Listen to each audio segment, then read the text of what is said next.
I'm Teacher Mike, and this is the first episode of my new series in which I interview people from the United States so that you can practice listening to English while also learning a little bit about the United States and the people of the United States. And our guest on this first episode is my cousin Kimberly, who is now going to introduce herself. Hi, everyone. I'm Kimberly. I live in Wisconsin and I do video production for my job. And I also like to read, write, listen to music. I have lots of hobbies. Oh, and I love cooking too. So, you currently live in Wisconsin, but is that where you were born? No, I was actually born in Texas and lived there until I was about 4.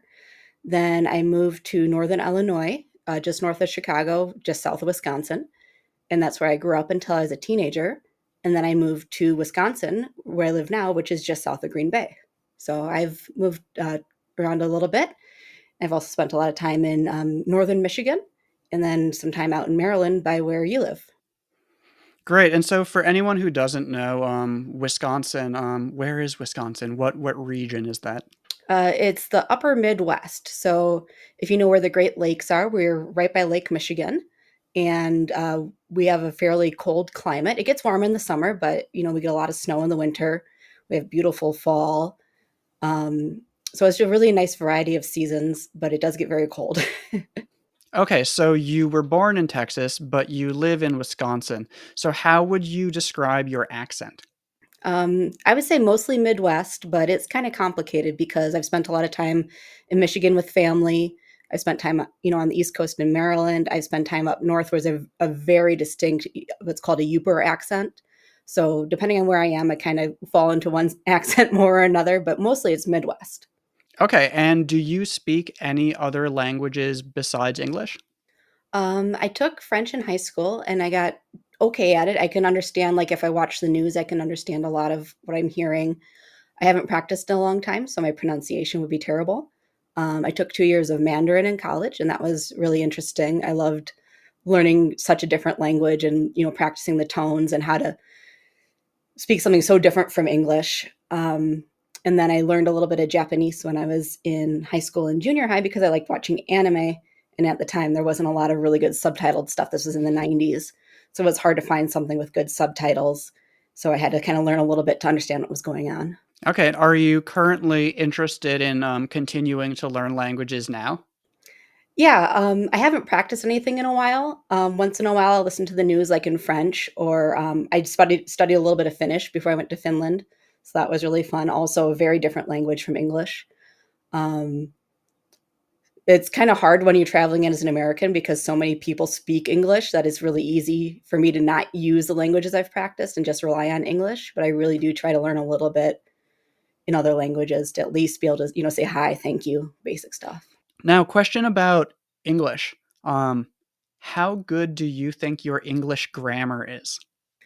I think it's pretty good, but that's because I'm interested in language in general. I took linguistics classes in college, and I've just been interested in learning other languages and about cultures. So that makes me think more about my own language and grammar. Of course, when I'm talking casually or typing with my friends, it's terrible because I'm being casual. How uh how important do you think grammar is, especially for like the average American or someone who wants to live in the US? Um, I think it's important, but I think having good basic, um, I wouldn't even say grammar, I'd say good basic vocabulary will get you really far and people will understand you if you use a basic word that's not in proper, like a proper grammatical structure. I think people will understand you a lot better that way than if you're obsessed with, perfect grammar and don't know some basic words. How do you feel when other native English speakers make grammar mistakes? So you're speaking to someone else who's from the US, English is their first language, and they say something that you know is wrong. Do you ever think bad things about them, or how does that make you feel? Um, I don't think bad things about them because there's a lot of reasons that people would have poor grammar, especially if it's something like slang or casual conversation or like African American vernacular English, which is a mouthful, but basically, like how, people of color talk because they have their own culture and communication style that, doesn't mesh with, formal grammar. So I don't think poorly of people for those reasons. If someone's in a formal setting and they're really messing it up, I'm a little skeptical, but I won't say anything. But you probably wouldn't feel that way if you knew that they were not a native speaker, right? Correct. Yeah. So, if you are talking to someone whose first language is not English, and they say something incorrectly, would you ever correct them? And why or why not? Um, so it really depends on the setting. If I understand them and it's a casual conversation, or if they're just asking something fast, I wouldn't correct it. I might rephrase it so that they can hear what it might sound like, but I wouldn't say, "Oh no, that's so wrong. Why would you say that?" In a professional setting, if I'm doing an interview, like I said, I'll help coach people through a phrase if they're struggling to find a phrase, or if they're not happy with how it sounds, or if they, want to make sure that it sounds correct. Then yes, absolutely, I'll help them through that, but not in a "oh, you're so dumb" kind of way. And yeah, that's one thing that I really want people to understand is that native speakers will sometimes correct you, but when they do it, they're trying to help you. Like if someone rephrases, like Kimberly said that she might rephrase what they said. So if someone says something that's incorrect, she might repeat it back to them the correct way. Yeah, and also to clarify and make sure that I understand what they're trying to say too. Yeah, exactly that too. But the thing is, like, we're trying to help. If someone does that, they're not trying to make you feel bad. If they are trying to make you feel bad, it will be obvious. You will see it through the way that they say it to you. But if someone just repeats something back to you correctly, they're probably just trying to help, and you shouldn't let that make you feel bad. The next questions are going to be about your state, so Wisconsin. Ooh. First of all, where in Wisconsin do you live? So I live in what's called Northeast Wisconsin, near Green Bay. If you like football, American football, I should say, you've probably heard of the Green Bay Packers. They're a very popular team. So I live close to where their stadium is. There's a lot of farmlands near me, but also a lot of forests. I'm about an hour drive from Lake Michigan, which is beautiful. And then I also live near Lake Winnebago, which is a very big inland lake too. So lots of water, lots of trees, lots of nature. So then would you recommend that a tourist coming to the US visit Wisconsin? Oh yeah, I think you would have a really good time here. The people are just really friendly, like in a very genuine way that I don't see in other states. I've traveled to a lot of places, and I think Wisconsin is like actually nice, not like fake nice or like secretly mean. And I think people here are just really nice and going to help you out, and you'll have a really good time. Would you say that that's true about a lot of the Midwest in general or Wisconsin especially? I think Wisconsin, especially, but the Midwest in general is friendly and helpful. If a tourist does come to Wisconsin, what should they do there? Well, I would say go outside. There's lots of hiking, camping. You could go kayaking, go fishing if you like to fish. There's just so much to do outside, and we have all different seasons. So you could, go to the beach in the summer. You can go cross country or downhill skiing in the winter. You can go ice fishing. I don't like the cold, but lots of people love ice fishing.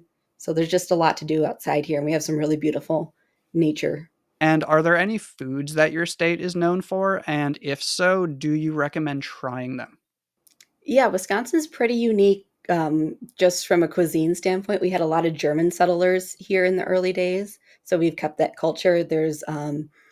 It's called a supper club, is pretty unique to Wisconsin, where you go for dinner and it's like prime rib, roasted chicken, like fancy seafood, and it's like in a really old kind of like 1970s type setting. That's very popular. We're known for fish fry on Friday nights, not just during Lent. We have a huge Catholic population, so fish fries during Lent is huge. We're known for cheese, especially fresh cheese curds or fried cheese curds. For people who don't know, what are cheese curds? So they're little fresh bits of cheese. Like usually they're like yellow, like cheddar. Sometimes they're white, and they're made fresh, and they're like in little bitty chunks. And then you get them, and they're squeaky, What does squeaky mean? squeaky, like squeak, squeak, squeak. It makes a little sound when you chew it.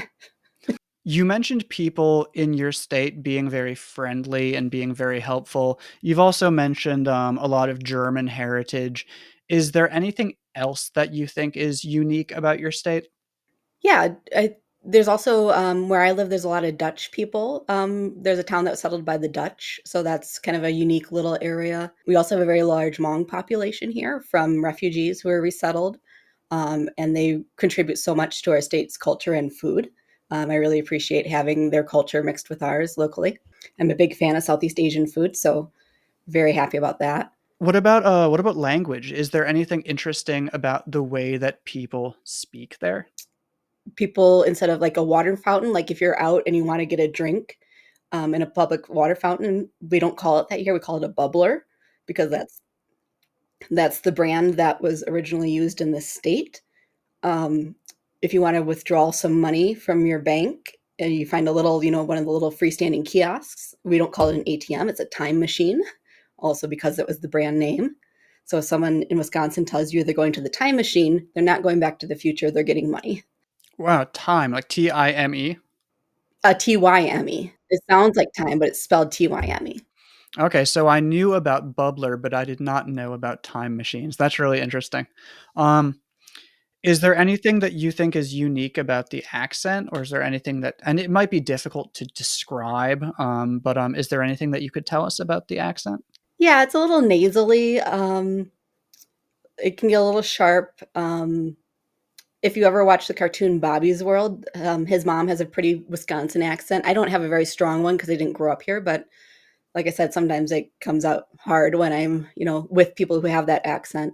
And so Kimberly said nasally. Nasally means that the sound is kind of coming from your nose, like up here. I don't know if that's a good impression, but kind of nasally. Oh, one more thing. One very Wisconsin thing is that we say "ope," like "oop, gonna scooch right past you," or "oop, sorry."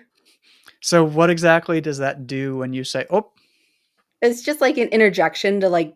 It's kind of like getting someone's attention and like saying sorry in an informal way. Like if you bump into someone, you go, "Oh, sorry." So is it similar to oops or no? It can be, but it's not just like if there's a mistake. It can be if you think of something like, "Oh, just thought about that." So Now let's talk about the United States in general. So what do you like most about living in the US and what do you like least about living in the US? I think what I like most is that there's just so much variety within the country. I've been fortunate to travel to a lot of different states, so you can really see a lot of different cultures and geography and lifestyles. Even driving like from here to Illinois, which is only like a 3 or 4 hour drive, it's a very different um, thing to be in Chicago downtown than it is to be in the Northwoods in Wisconsin. It's just kind of incredible. It's all the same country. So what do you dislike the most about living in the US? Um, I think I dislike how individualistic people are. I think in some ways it can be good, but also I think we focus too much on the individual at the expense of what's good for the community and what's good for everyone. At, well, we prioritize, individual freedoms and we say things like that, but I think it ends up being more of a cost to people in general. Next question, what does it mean to you to be American or what makes someone American? I think that answer is going to vary depending on who you ask, but I really think it's about the American dream that anyone can be anything, that you can decide what you're going to do. And like I said, sometimes that's a strength, sometimes that's a weakness, but people can be born poor and change their life circumstances through education and hard work. Is there anything else that you think is a unique value or custom or idea that you think is probably more common in the US, if not unique to the US? I think just the idea that people can become American too. You don't have to be born in America to become an American, or your family can be here for one or two or 10 generations and you're an American. And we always think about where we came from. In American culture, I think we value our immigrant story. So I think that helps us relate to other people who are immigrants too. And finally, what's one thing that you want people from other countries to know about the US? If you could give like one message to the world, what would you want people to know about the US or the people of the US? Just how big and different it is.